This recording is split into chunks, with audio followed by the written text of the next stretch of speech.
Right, so welcome to a new guide on this channel, and this occasion is the Chambers from Waves. Now, this is not a review, it's a deep dive guide about this plugin. Now, everything on this guide is in chapters, so if you look at the description or the timeline, you can jump to a section or skip the ones you don't want. If you like this guide, please like and subscribe, and if you have the money and you want to buy me a coffee just to say thanks, you can check the links at the description. So a chamber reverb is essentially a speaker placed in a room, and the mics will pick up the reflections. Now, I will not go into that. Here's a link I'm gonna give you right here at the top. A link. There's a guy showing you how to do that. How to put a speaker maybe in your room or your living room or wherever you want, and then set everything up and just record everything with your mics. And yeah, you can do it at home. You get the link right there at the top. But the ingredients are a room, a speaker, and some mics, and you have a representation right here of that. And this is, of course, the Abbey Road Chambers. You get the speaker right here, the room, and then you get the mics here. So right here at the top, you have something that says signal flow, and it will tell you how the signal flows. So something, a sound, whatever source, goes into the first buffer amp, and then it goes to the steep. So this is the input, it goes to the delay, then it's going to go out, it's going to go through some filters, and only then it's going to go to the chamber and picked up by the microphone, and it's going to be played back by the speakers and picked up by the microphone within that chamber. So before we get to the chamber, we need to talk about everything else, the input, the filters, and the delay and everything else. And just watching all this process makes you appreciate nowadays that we can do this with a simple plugin. Because back then, back in the day, they had to do this for real. And they needed the space, the gear, the people. And, now you can do it at home from your, from your bedroom. Okay, so you have your input right here. I have a snare and dry. It sounds like this, pretty dry. As soon as I turn it on and I play something, it's going to give us this effect. Now, this is your input, and it's going to be like this part. So if you drive it, you're going to start, to clip. And this is going to give you, that clipping saturation that you might want. Now, in this case, I don't want it. I'm going to go back and just clear this. But this is where everything starts. Now, as you can hear, when I play it, we get the chamber, the reverb effect. So right here in the mix, you get your dry and wet controls, but you get a separate control for the reverb. If I go all the way down, we are just removing the chamber equation from the whole sound, and we are just getting with the input, the S.T.E.E.D, and the filters to chamber. So if I play it back now, it's going to sound very different. Here's the path. I'm going to be turning this off, and we just go straight, to the out. If I turn it off, pretty much the same. Now, still, I'm going to be turning this on because we need to talk about this. Now, this is a delay, a standard, well, I wouldn't say standard, it's just a tape delay emulation, and this goes before going to the chamber. So as any delay, you get your times right here, and you get your feedback control. And by default, it's going to be a very short delay. And this is just, to create the tail that will go to the chamber. But since this works as a normal standard delay, if I go up on the feedback, you're going to be getting, that feedback sound. If I go again in red, we get that, which could be used for something else. In this case, we are just using it for this, but you could use this as just a standard delay. Right here at the bottom, you get your time controls. By default, they are tied, so you get the same on the left and on the right. But we have 113 milliseconds. You can go all the way up to 500 and make it much shorter, right? So again, you can use it as a tape delay. It sounds pretty good. Now, another thing that you can do, you can sync it, and you can use subdivisions if you want, if you must. I'm going to go to there, right? But in this case, I'm just going to unsync, and I'm going to be using maybe the default value, want something around there. And you can unsync this and use it as a stereo delay. So if you offset the left from the right, you're going to be getting, just a wider sound. Now, everything that we do right here, remember, it goes to the filters and then goes to the chamber. So if you do this, it's going to affect the chamber reverb sound. And if I, go and just show you, it's going to affect it. If I, again, just do maybe the same values, let me just go right here. It's going to be 114, and I'm going to, just sync it. This is just very different. So everything you do right here will affect the chamber. So a standard tape delay. Now, right here you have the drive, and this means that you will be hitting the input of the delay stage, the tape delay, harder, and this is going to, saturate the repetitions. If I go to something around there, maybe not super noticeable, but if I go up, yeah, you're gonna, kick the repetitions in the face, right? Really different. Right, so again, you could use this as a standard delay.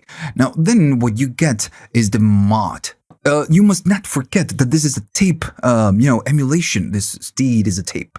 So maybe with snare, it's not super, obvious using a modulation, because what this will do, since it's tape, is gonna give you some modulation, some pitch modulation.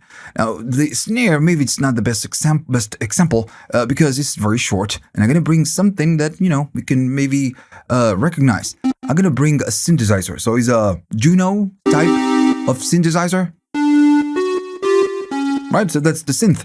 Now, I'm going to be doing the same. We are going to be getting a little bit of drive, but then I'm going to go up in the mod, and you're going to be able to... There we go. You get a modulation. It's going to modulate the pitch like in any other tape delay. And if I do a chord, maybe less drive. Why not?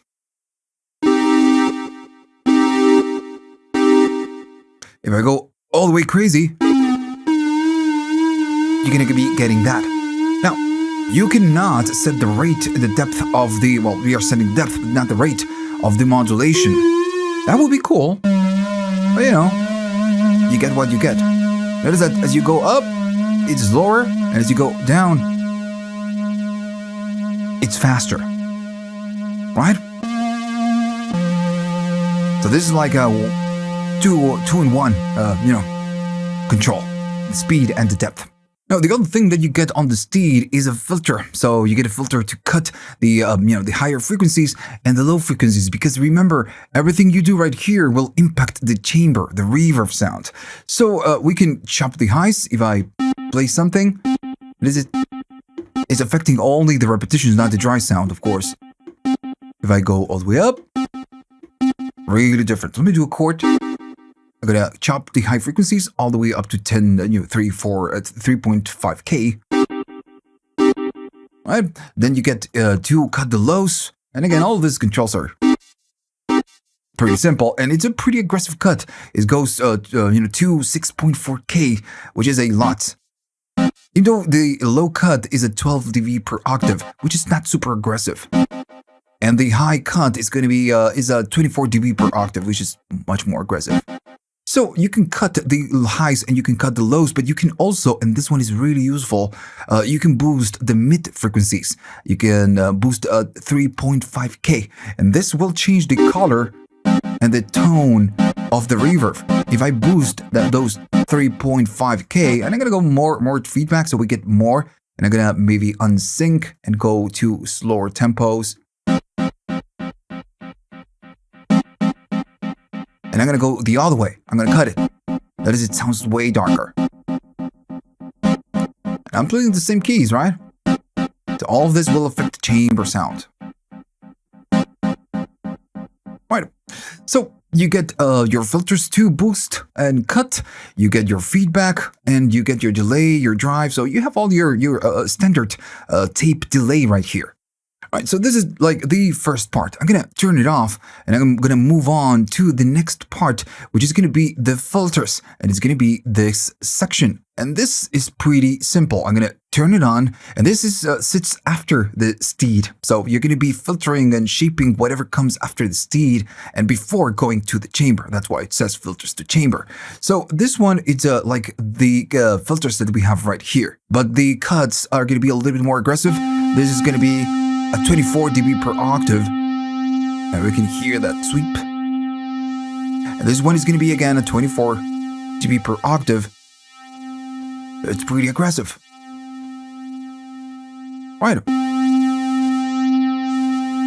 And just like the boost right here, we can go right there and just boost mid frequencies. But this one is a little bit better because you can choose to boost the 3.5K or to boost 2.7 or go all the way high and boost the 10. or you can just chop it, right? So all of this, the S.T.E.E.D, ND, and I'm, gonna be doing something like that. Gonna do some drive.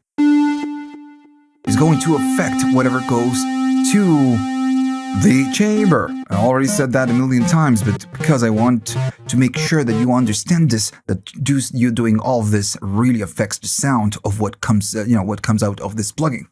All right, so now it's time to talk about the main attraction, which is going to be the chambers. Now, remember, if I play something, it's going to go through the input, then the S.T.E.E.D, then the filters, and then to the reverb, to the chamber, actually.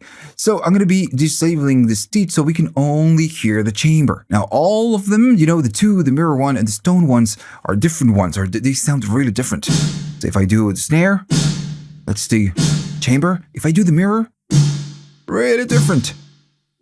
And notice it's called mirror because it's mirrored on sides, right? We got mirrors right here. So it's going to be a little bit more reflective and bright than the other one. And this is a little bit hazel, more bright. And now the stone one is a smaller, less bright, and just a little bit darker. So each chamber will give you different tones. Now the chamber number 2 is the one that has the most of the options, because you can choose the type of speaker that put in the chamber, and you can choose the position of the microphones, and you can even choose different microphones. And you can see it right here. You get the mics, you get the type of mics, you get 2 types of mics. So the KM53s is a Neumann microphone, and it sounds like that. And the other one is going to be Schweppes or something like that. I guess, that's how you pronounce it. Is going to be like that. And just by clicking, you just change them. Now, the position, you have different positions. You have wall, you have classic, and you have room. And that is how the position of all the microphones change. Now, on the other side, you have the other option, right? You get the type of speaker, and you get 2. This one sounds really different, and this one. So they all, they are all useful, but you need to choose the right one, the one you like. And this one, you can change the facing, which is going to be wall or room. And on making changes on all of this, it's just going to change how everything sounds. Now, all of this is super cool that you can do it on chamber number 2. But there's something you need to know for the other ones. On the mirror one, you don't get another speaker, you don't get the facing, you don't get a microphone type, you just get the near or far. And the stone, same deal. You get near or far. Right, so all of this is just pretty simple. You choose your chamber, and then you change your mics and your speakers if you have the, if you can, and you just get the sound that you want. Now, the next thing is going to be this time X. So what this will do, it will help you to adjust the tail of the reverb. So if I go to the chamber and I do something like that, it's kind of a pretty long tail. So this will scale the tail. If I go down, much shorter, right? If I go all the way down, pretty short. So this is adjusted decay, And if I go all the way up, much longer. So yeah, this is what the time X will do. And again, you just like the decay over reverb. You just need to find the sweet spot for this. Right, so that's it. You have your chamber sound. And remember that this is how much we are getting from the chamber. We just need to find a nice blend, and this one will make a blend between your dry and whatever else that you're doing. That's why we are getting that, the tail. Well, that's the S.T.E.E.D. So again, if I go all the way up, now that we know the complete signal flow, we know how to control this. It's going to go into the input, the S.T.E.E.D, the filters, and then it's going to go to the chamber and then come back. So whatever we do right here, remember, is going to change it. As soon as I change something, it's going to affect it. So I'm going to be doing a little bit more feedback, a little bit more drive, maybe a little bit modulation, a tiny little boost, and a cut right here. For now, I'm not going to do filters to chamber. So if I play it, notice how different it sounds. Really different. If I turn it off, let me just go less time. If I go really aggressive. Right. So I'm going to be doing a little bit of cut. And it changes completely. A little bit of boost maybe on the 10.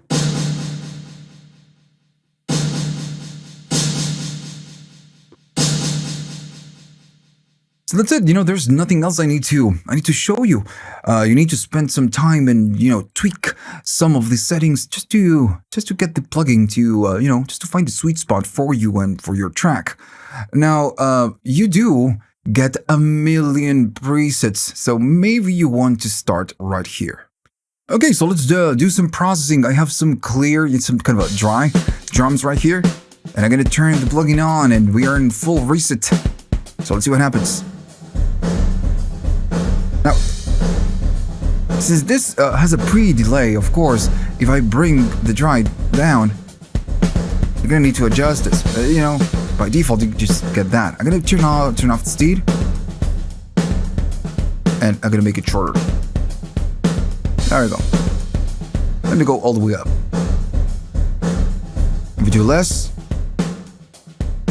maybe that's the blend that you want. Still, I'm gonna keep it up and let's see what happens with the S.T.E.E.D. Gonna go up, a little bit longer, a little bit of drive. Too much bass, right?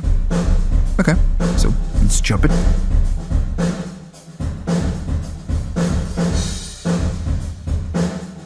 Let's boost a little bit of the 10K.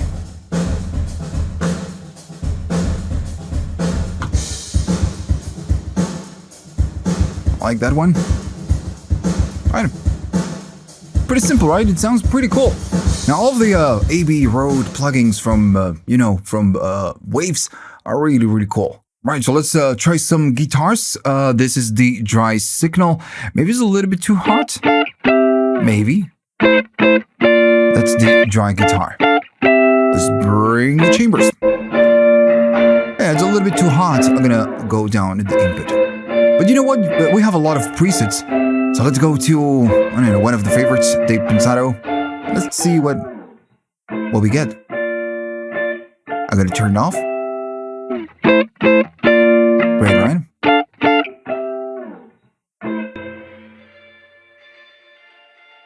It's for different purposes.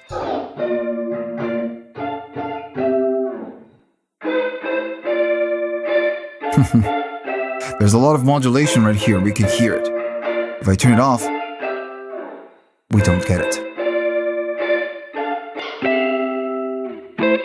Ooh, I like this one.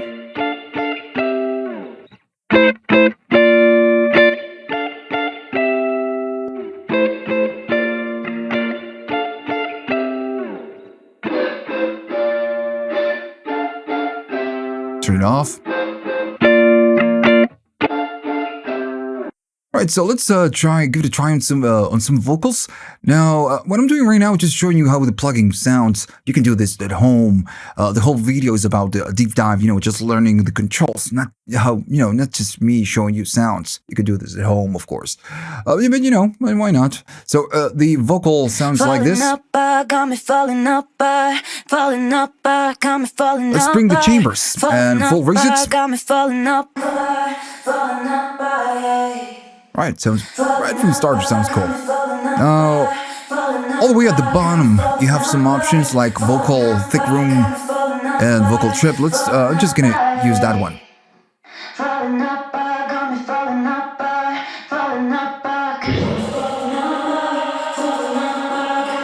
Great.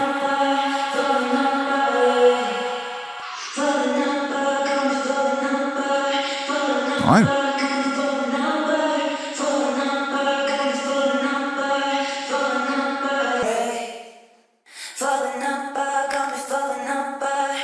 So, notice all the different things we can do, all the sounds that we can get from a very simple chambers reverb plugin. Right, I think that's enough. Now, this is my opinion. Again, I usually don't provide my opinion because it's a deep dive. It's just a tutorial. But I really like the plugin. All the Abbey Road plugins are just great. And Waves, you can get it on discount maybe tomorrow. And again, maybe Waves. Some of the plugins are just great, and some of the plugins are just hit or miss. In this case, the Abbey Road series, most of the plugins, like almost all, are just great. And on my channel, what I do when I cover a plugin, I just cover the ones I think are good. If I think it's just a shitty plugin, I just don't do it, right? So that's my opinion. Take it or leave it. Right, so if you liked all of this and you learned how to operate the plugin, remember to like and subscribe. And if you have the money and you want to buy me a coffee, just to say thanks, you can go to the links at the description, and you have links for PayPal, you have Patreon, and you have Google Thanks or YouTube Thanks. See you on the next one.